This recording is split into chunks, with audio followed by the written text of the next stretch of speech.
everyone. Welcome to the latest episode for Out for a Duck, the podcast which is essentially an excuse for the three of us to not help out at home in the name of cricket. I'm Jonathan Sheikh, and today I am joined by Ali and Yasser. Welcome, gents. Thank you. So, for reference, we are recording this episode the day before the final of the T20 World Cup. We know what has happened in the semis. Before we get into the semis, let's quickly talk about the Pakistan-Sri Lanka game. Last episode, we had high hopes that Pakistan would somehow sneak through. That didn't happen. So the question is, are we really surprised that Pakistan didn't make it to the semis? I know we all had hopes, but in hindsight, are we really surprised that Pakistan didn't make it through? I don't think so. I think we had a poor World Cup, to be honest.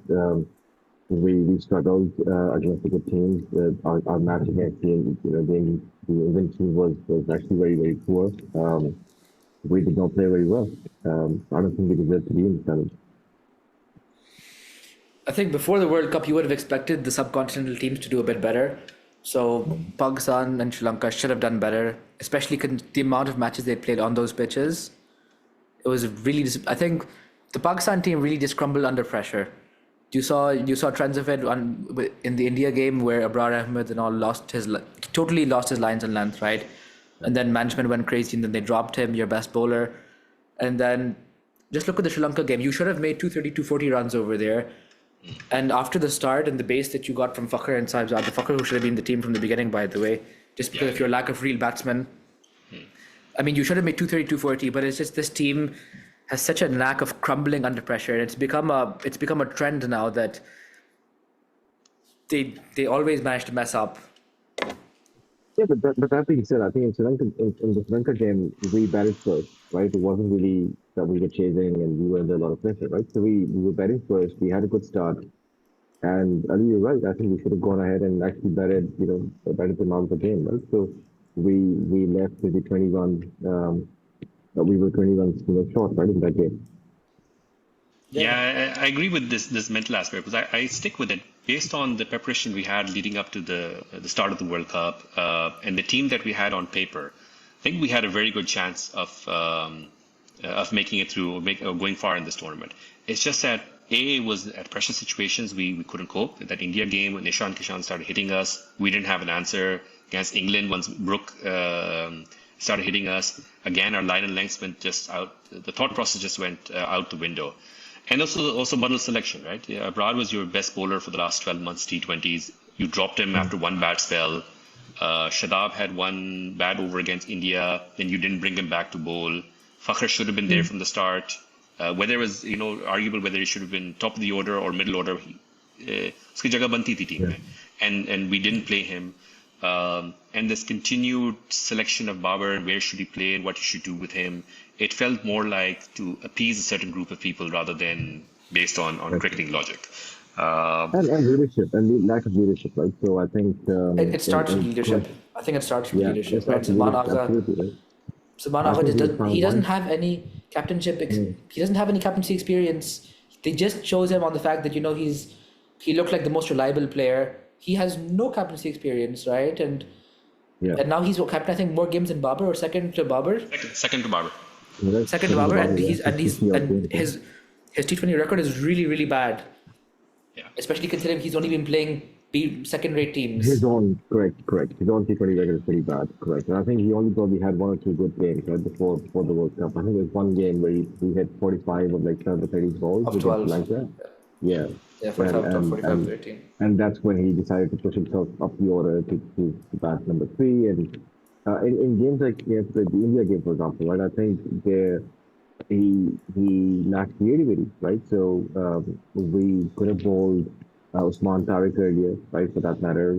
We could have given another over to Shadab at some point. I think he just lacked that bit of creativity to get the game moving, right, in our favor. Poor field set. He's not able to rally his team under pressure. Correct. Yeah. And then we just don't have enough.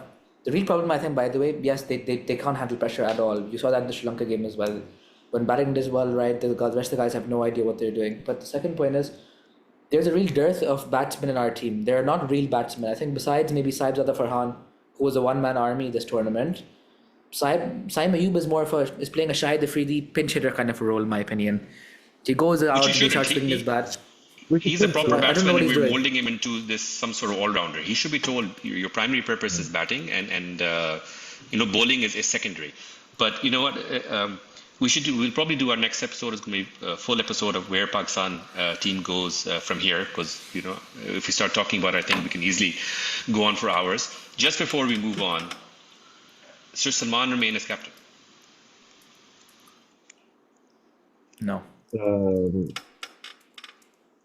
No, I think yes, right? There isn't anyone else.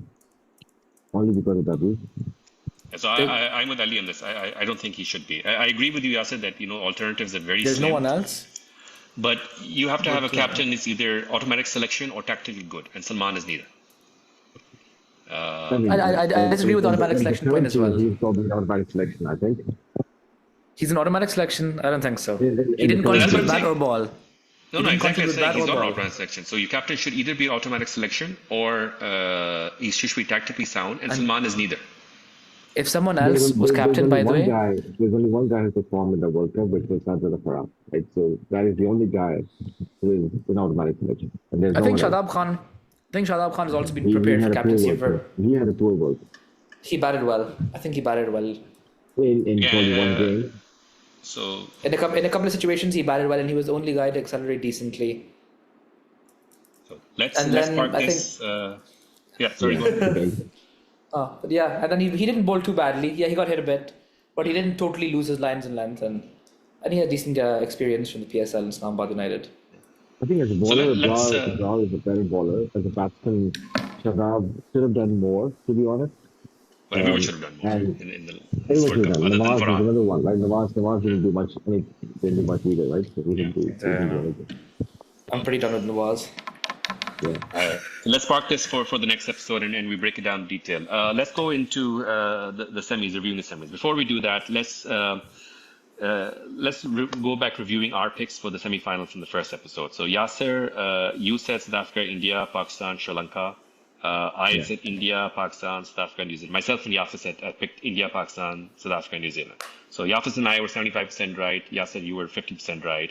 I guess we all had Pakistan. That's probably where obviously Pakistan didn't perform well. I think that goes back to the point that Ali was making, right? Which is we were expecting some continent teams to do well, and especially Pakistan, Sri Lanka. But there are a lot of cricket on Sri Lankan pitches, and they were going to play all the matches in Sri Lanka, right? So, I mean, that was a logical sort of pick, right? In that sense, and they were coming to a reasonably good sort of World Cup warm-up games and everything, right? So whatever games they played, Pakistan obviously reached the final with the tournament that they had. They also won Tri-Nation series and everything. So they were and they beat Australia at home. So they were coming through a stretch of games where they had done reasonably well, right? So you would expect Pakistan to do well in that sort of a setup, and they didn't, right? So yeah. No, I agree. Going into the tournament, I would have agreed with Yasser's choices: Pakistan, South Africa, India, and Sri Lanka. Sri Lanka. Those four totally made sense going into the World Cup. Especially after you look at the way that India had totally battered New Zealand in that series before the World Cup. It was 4-1, and New Zealand looked really, really bad in that tournament. They didn't look like they had any chance of doing very well. Neither did they look super good in the group stages. But I think they actually just refined their team in that. I was looking at their starting 11 in that series versus India versus starting 11 now, and it's totally changed. They're like 4 or 5 different players, which is not what you'd expect for a team playing one series right before the World Cup. And I mean, Australia should have used that big series against Pakistan as well as a chance to test their team, figure out who they want to play, like New Zealand did. And I think Australia just totally missed that opportunity, and that showed in their performance in the World Cup. And New Zealand did really well. Yeah, they didn't take that series against Pakistan seriously. They were on a BBL high, and all the conditions were very different. So presumably, whenever that series was set up, it was to help them prepare for the World Cup, and they didn't use that opportunity. Looking at the semifinals, so first talking about England and South Africa, I personally am surprised South Africa didn't make it through. I thought that given that they won the Test Championship, that choker monkey is off their back, and they will go far. And I even said that I was backing them to go all the way, but they were completely outclassed. So what happened there? No, it looked like a different pitch. I think South Africa was at 105, 110 runs in 15 overs or something, and they barely made it to 160. And when I looked at them, when you look at the fact that they made 168, I think by the end of that, I thought that they'd crawled really well in those last 4 or 5 overs. They'd hit really well. But I They were don't know if it 70 was the overs dew to 5 at factor. some point, I think. They were 70, 75 overs to 5, I think, at some point. Yeah, they lost 5 wickets pretty quickly, and then they had a bit of a Very rebuilding. quickly. So I don't know if it was the dew factor or what happened to that pitch, but it looked like a totally different pitch when New Zealand was batting on it, and South Africa just lost the plot. They definitely lost the plot. So when we beat India in 2021, I thought that was going to be now a catalyst for us getting over this mental block of losing it to India in the big tournaments, and it's been the opposite. Since then, we just got in. I don't think we've won a T20 game against them since then. Yeah. And my fear now with South Africa is, we had hoped, or at least I'd hoped that that World Test Championship will finally allow them to sort of free themselves from that choker tag and now progress further in ICC or World tournaments, and might have the opposite effect. This might just basically come back and haunt them. England. It was a close Yeah, I game. think in South Africa's defense, like they didn't have a very good World Cup. Like they had one bad game, and it Yeah, can happen to they anyone. weren't Right? beaten until that They only point. had one bad. They weren't beaten. So they had one bad They game. outclassed India as well. They did, right? So they had one bad game. It can happen to anyone, right? So I would probably say, look, it was just an off day for them. Right? So But they had a that good is World the Cup. literal definition of choking, having the off day on the match that matters the most. Yeah, true. I agree. But I think at the same time, they had a good World Cup, right? So they hammered most teams that they played throughout the tournament, and it just ended up being not a good day. Moving on to England, it was a very close game, and then it was explosive batting for both sides. Bethel almost won it for them. Sanju Samson played very well. Is it the flatness? Are the Indian pitches so flat? Because batting seemed both sides were scoring at a very high rate, and the shots were so clean. And you versus look at the matches that happened in Sri Lanka. None of the matches I can remember where the hitting was like. Maybe Brook was the only exception there. None of the matches I could think of a batsman hitting so cleanly, and so is it really that the Indian pitches are so flat, or are I mean, that was a really flat pitch, so in Mumbai. And the boundaries are also a bit smaller over there. And if you look at, I mean, the historical trends, right? It's a super, super high scoring pitch. But I think both teams batted really well, and that match was really decided by fielding. And India just fielded better than England. the catching? Right? India's fielding was amazing, and Correct. England misfielded. I remember, I think it was the 14th over. They misfielded 2 boundaries in that over.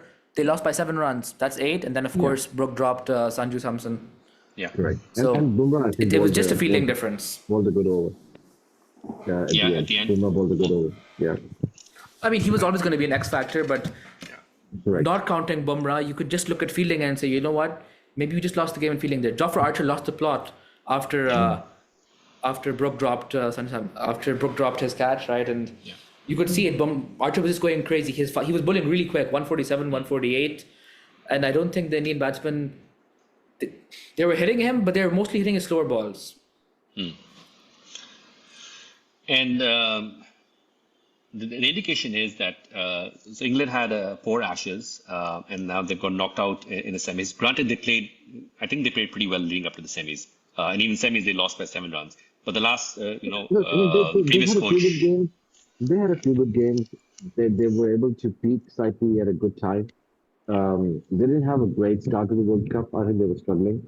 It didn't look like they were going to make the semis, to be honest. I think when they started the World Cup, and I think they started getting better as the tournament progressed. And by the end, I think it was 50-50, right? The game that they played against India, India scored a lot of runs.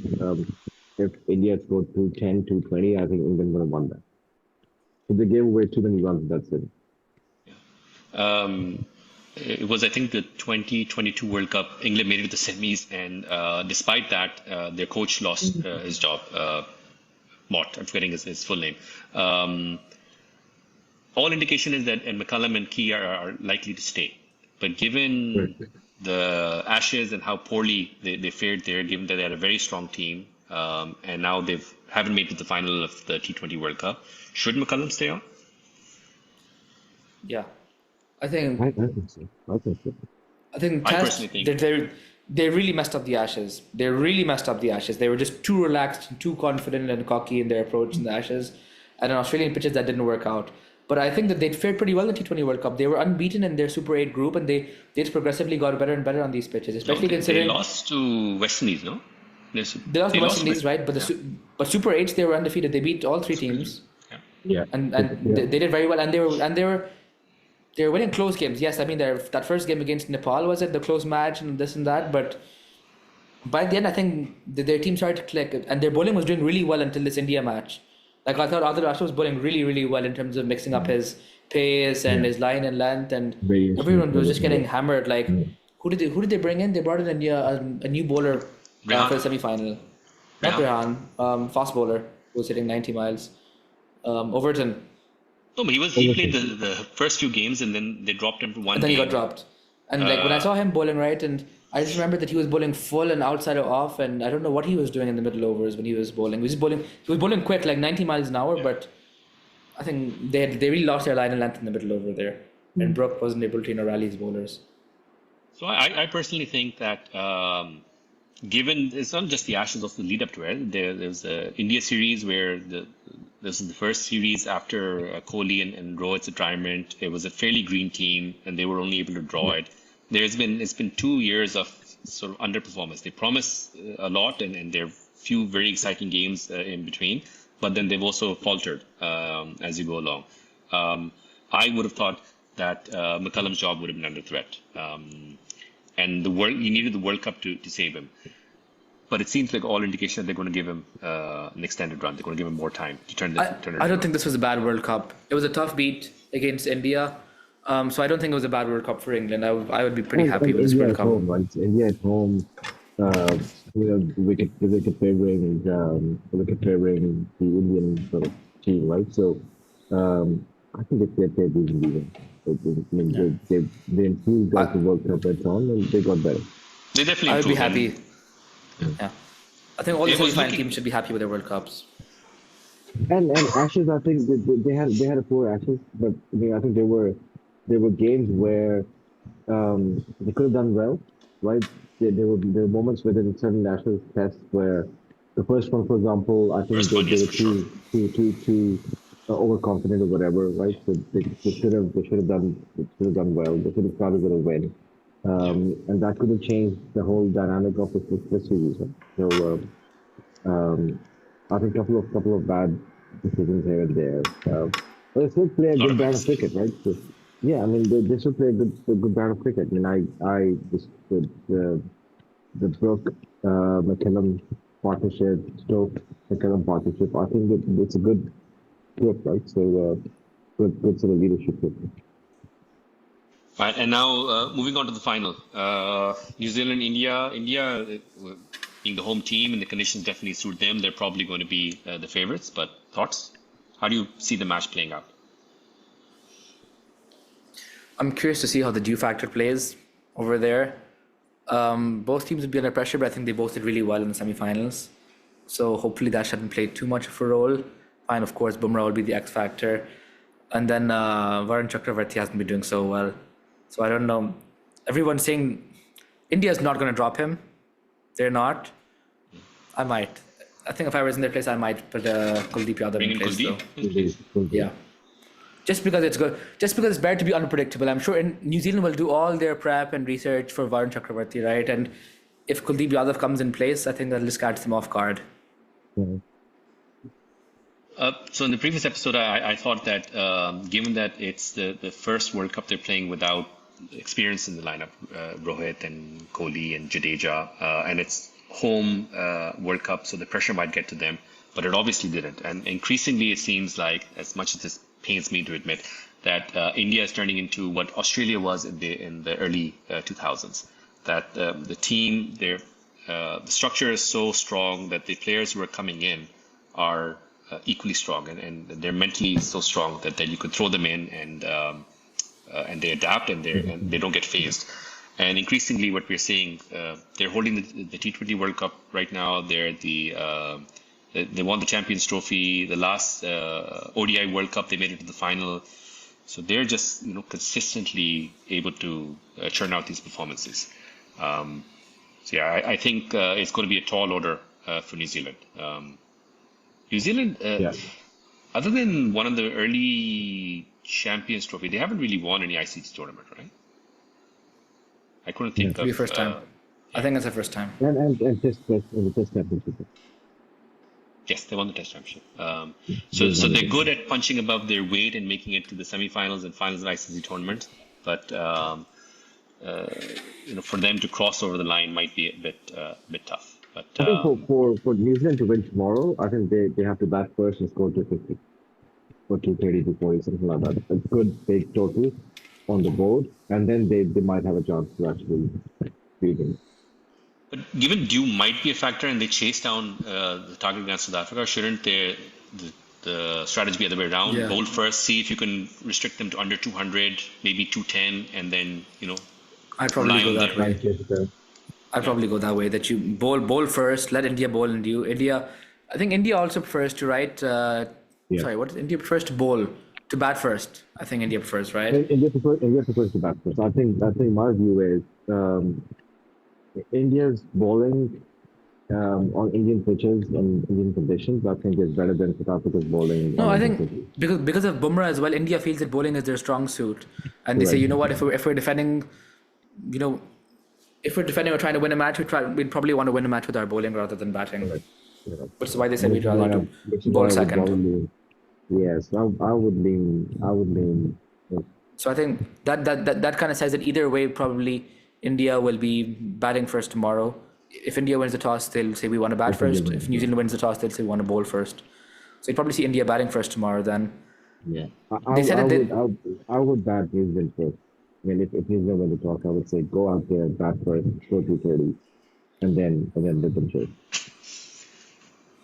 So in a World Cup, runs on the board matters, right? So if you can get even 210, anything north of 200, that's scoreboard pressure does come into play. I know, but the way that Uh-huh. Seifert and Finn Allen are playing, right? They're either way, they're going to go out and just bosh. They're just going to go out and start smacking the ball. If they get out, they get out, and that's where those first 2-3 overs are where the match is going to be, metered on.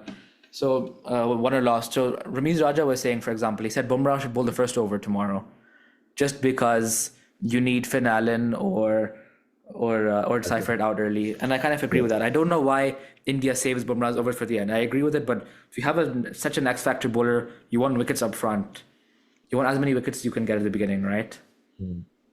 Yeah, and this is also a relatively new tactic because even if I think back to the Asia Cup, Bumrah would usually have a 1 over, maybe 2 over spell in the power play, and then but this is something new that they're trying. Seems to be working for them so far. All right. Yeah. To round off the episode, do we want to take a stab at each of us predicting who'd win the game? Who's going to pull I think through? all three of us are going to say India, right? New Zealand for me. The heart says New Zealand, but sadly the mind says it's going to be India. Yeah, I agree with that. All right. I'd like to see New Zealand win, but probably India. Okay. On that note is, I think, good point to round off this episode. Gents, thank you for joining. If you enjoyed this episode, please hit a like. If you enjoyed the style and content, please hit subscribe. And we will see you next week. Thank you. Thank you.